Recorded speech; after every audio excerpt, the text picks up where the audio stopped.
we here to give you what we told you what you're gonna do every Mondays right after the game ends. Give you a full recap of what happened in tonight's game, what happened in this past week in college football, and the rest of in the NFL. Um, so with that being said, your Saints, man. Hey man, hey, listen. On the MBS show, I said BTA belt to ass this Monday. I just figured in Kansas City it wouldn't be good for the Saints, man. That's exactly what it was, man.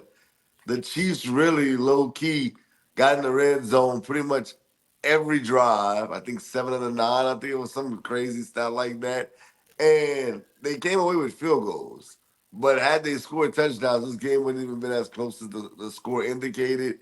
Um, I'm not shocked by it. I'm really not. I felt like the Saints were on a 2 game losing streak, while the Chiefs, even without even without Patrick Mahomes playing great, they've been undefeated up until this point, and they played some good teams. So I didn't have a good feeling about this when it pretty much turned out the way I saw it. And congratulations to the Kansas City Chiefs. And what's messed up now, and I know we'll probably talk about it tomorrow on the MBS show. They said that Devontae Adams will probably be traded soon, like ASAP. And the Saints was one of those teams, but now Derek Carr may be out for quite some time. If you're Devontae Adams, do you really want to go to the Saints without Derek Carr being there? I just think it might be all bad for the Saints as far as that's concerned. Well, So yeah, man, maybe they might have I, lost more than I, just the I, game. I They do might have. disagree. Well, I kind of do disagree with that. It's not like they're using Devontae for that season though, because they're gonna take up whatever contract he has. Uh, they're probably gonna have to restructure. So I don't think it's gonna. I don't think he's going there because of off of one season. I think he's gonna go there off of maybe on a long term deal or whatever's left on his contract. Because Yeah, he's but only a year in though in his contract yeah, though, but I right? just feel like Devontae Adams is not really trying to leave Vegas to go to a team that has no chance of contending. He wants to play for a contender. I know a lot of people think that he might have won a Super Bowl when the Packers won with Aaron Rodgers. Devontae Adams was not on that team, so Devontae Adams is looking for a Super Bowl. I don't think he has time to waste. Um, and I don't know, man. I don't like this for the Saints, man. I don't like this for the Saints. Well, man, we did pick the Saints to lose. Um, with it being in Kansas City, for me, it didn't matter what injuries the Chiefs was going through. They still had weapons on there. I didn't expect Juju to have the game that he had. Right. I knew that, man. I wish I had Travis Kelsey now, man. Because he was targeting him a lot in this game. Last time I checked, he targeted him 9 times and he caught 8 of those passes. It seems like he didn't score any touchdown, but it seemed like a similar Travis Kelsey game. The running game was effective. Mahomes actually didn't throw for any touchdowns, but he did throw for 300 though. Um, the Mahomes was airing the ball out. Um, Kareem Hunt, like you said, was on point.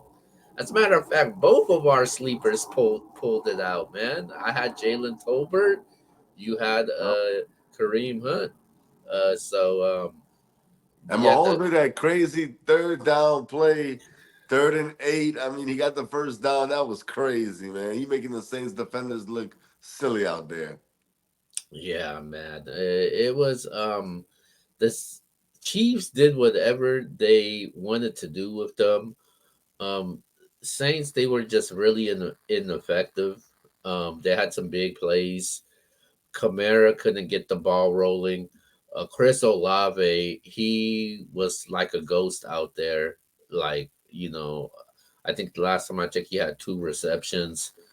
And it was just not it. And thing bad enough that you have your quarterback getting injured in the game. So it was all bad for the Saints.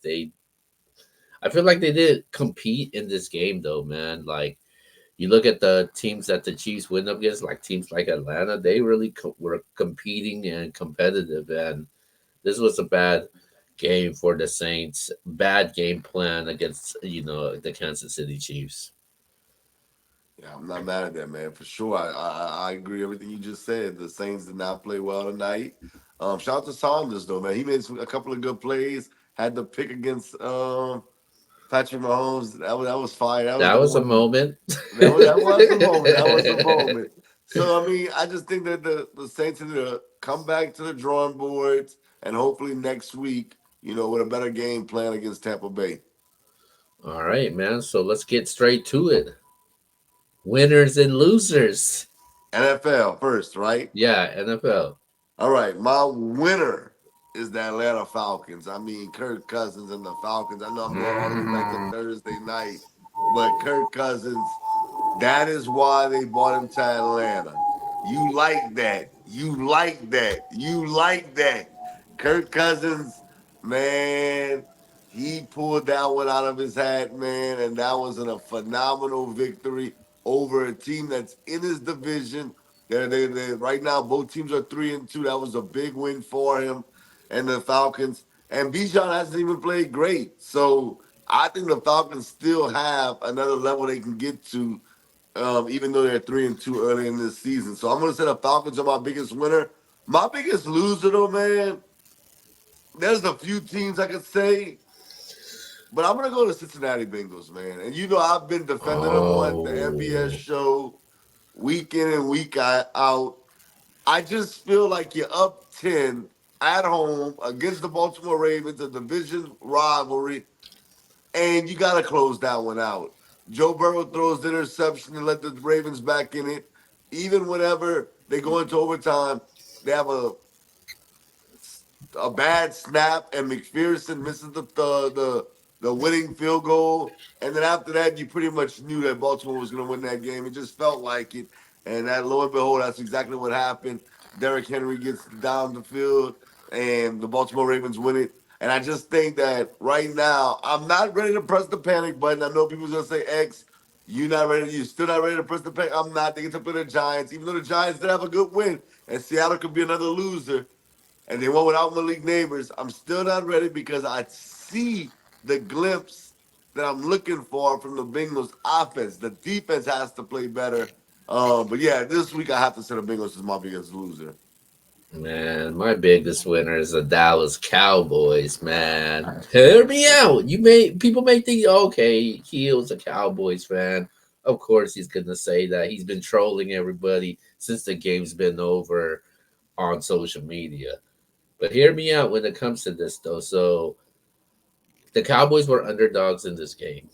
A lot of people expect the Cowboys to lose this game, and people, I hear all these things about the Dallas Cowboys going into this game. The weather was bad. People were picking against the Cowboys because they didn't have Demarcus Lawrence, they didn't have Michael Parsons, they didn't have Brandon Cooks. So hey, you don't have your best defensive players. What you guys gonna do? Then the guy that was replacing Michael Parsons, he ends up getting injured in that game. Um, a lot of people felt like the Cowboys couldn't run the ball, but guess what? All of that changed. The Cowboys played pretty good defense. They contained the Pittsburgh Steelers. The running game, the wide receivers was very inconsistent. Um, Rico Dow looked pretty good, man. Yeah, he I was did. happy. Um, like they needed somebody to step up, and it was Jalen Tolbert, who I had as my sleeper of the week. Jake Ferguson was involved in the game also. The Cowboys actually should have won by 3 scores, man. But Dak Prescott, he played a bad game. I'll be honest with you. But what matters most was that last drive. A lot of people said that Dak was clutch. he saved the game. That fumble might have saved that game also. And then on fourth down, man, I wasn't sure if Dak could pull it off. I was like, oh my God, Dak pulled it off because he was trying to go to CD and CD was creating all that attention. Threw it to Tolbert. Tolbert got injured in the previous play. They took a timeout, and thank God they did because hit him with that crossing route to Tolbert. Boom, easy win. I mean, easy catch. So I definitely have the Cowboys as my winner. So it's a good win for them. Going into a bye now, they get all the rest. Hopefully, they get their players healthy. Now, as my losers goes, I can't believe I'm saying this. It's the San Francisco 49ers, man. What the Hey, hell, man? fact, man. Hey, man. I'm not giving up on Brock Purdy. Oh, I noticed this year I haven't been raving and praising the Brock Purdy like I did all last year. This is a different Niners team though, man.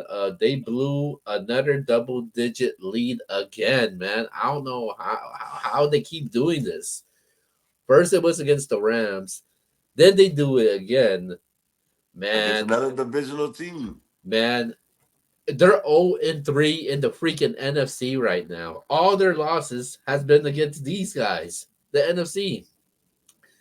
The Niners have a game this weekend against Seattle, a tough division foe. Seattle's actually in the lead right now, so this is a must win for San Francisco. Um, as far as this goes, man, this team does not look the same. The defense doesn't look the same. The offense, you, they're starting to become one dimensional where they're throwing the ball more, which I like them throwing the ball more, but they they miss Christian McCaffrey, man. At the end of the day, they do. Oh, the guy I told you was the best player on that offense, and you you know, just Brock. you kept going. I mean, Brock Purdy ain't playing bad, but he does need him though, man. And going into the season though, man, the Cowboys got the Niners coming up um in 2 weeks. Going into the season, I had the Niners winning this game. I didn't care what the situation was. Now I'm I like the Cowboys, man. I think the Niners have had the Cowboys numbers, but it looks like the Cowboys right now, man. But we'll get to that in a couple weeks because that's a big game for a lot of people out here. So we'll get to that in a couple weeks. But that's our winners and losers for this past week. Um, And the Cowboys, I picked them to win, so I'm not really shocked by that. I mean, uh, the Steelers lost to the Colts the week wow, before. wow. Wait, The you said? Did you just say the Cowboys beat this? That's not shocking to you? no, no, the Cowboys beating the Steelers is shocking. But the way the Cowboys have played, a lot of Okay, people. okay, the Steelers lost to the Colts the week prior. The Colts just lost. So why do people were so high on the Steelers over the Not Cowboys? me. I said I had the Cowboys. On Well, our artwork, it I shows you guess on the NBA show. I told you I had the I, Cowboys. I You guess lose to the Colts. The Colts. Guess what the Colts did this past week? They played the one team that didn't have a win this entire season. with that being said, man, we're gonna go this week for our MBS power rankings, man. And with that being said, the floor is yours. All right, all right. I gotta get y'all right, man. Telling y'all about these power rankings, telling y'all about the teams that you need to be on the lookout for as far as this is concerned today. All right, I'm gonna start with my number 5 team right now. I do think that they struggled somewhat this past week. They got the dub. They got the dub. They lost Nico Collins. I'm going with the Houston Texans beating the Buffalo Bills. I did pick the Bills to win that matchup, And lo and behold, Houston came to play, baby. Houston was like that, and the Houston Texans get the dub. That is why I got them at number 5. At number 4, might be a shock to some people, but it's not a shock for me. Um, I'm going with the Atlanta Falcons. I just said it, y'all. I Mm. think Atlanta, to me, Bijan hasn't even played great, and they're 3-2. They've had a very tough schedule. The first 5 games out the gate, and yet they're over 500. Kirk Cousins had a phenomenal performance. I think if this team can get Kyle Pitts involved like they did this past week, we saw what Drake London did. Mooney actually dropped a pass that if he catches that pass, they don't even have to go into those late situations where Kirk Cousins had come through for the win. I just think this team has something to build on, and they're building. And I like what I'm seeing from them. So they come in at number 4 for me. Coming in at number 3, I got the Baltimore Ravens. I just think that the Ravens, Mm. man, they're What? No yeah. Lions? Nah, they were off this week. They were off this week, so I'm not putting the Lions in. But nonetheless, a good team, no doubt. But I'm going with the Baltimore Ravens at 3. I think the Baltimore Ravens they're definitely a Super Bowl contender with Derrick Henry there. We knew that it was a possibility if they could figure that out, they could, win a lot of ball games this year and possibly win a Super Bowl. So I'm gonna go with them at 3. At number 2, I can't believe I'm saying this. I got the Minnesota Vikings. The Minnesota Vikings at 2. Um, a lot of y'all picked the Jets to beat them this past week in Yep, London. I did. I didn't. I didn't. I didn't because I didn't like the way the Jets were playing. And Garrett Wilson finally went off, but guess what? It still wasn't enough. That Vikings team is for real, it looks like. So I'm gonna go with the Minnesota Vikings at 2. And at number 1, we just saw them, literally just watched them knock off my New Orleans Saints. The Kansas City Chiefs, even though Patrick Mahomes is not playing great, it's kind of like the Falcons. I said they haven't even played great, and they're building on that. So I'm gonna say the Kansas City Chiefs is still the best team. They got 1-5 at the helm, and that's like having Jordan. So I'm gonna say the Kansas City Chiefs are number 1. Okay, all right. Well, my my one, I got the Chiefs. Number 2, I got the Vikings. 3, I actually have the Baltimore Ravens. 4, I'm still putting the Lions in there because they didn't do nothing to lose that spot. And Okay. number 5, man, I got to give the Texans credit though, man. A lot of people that thought they would take a step back this year, and obviously it doesn't seem like it. It seemed like that division is theirs. So I got them that as my top 5.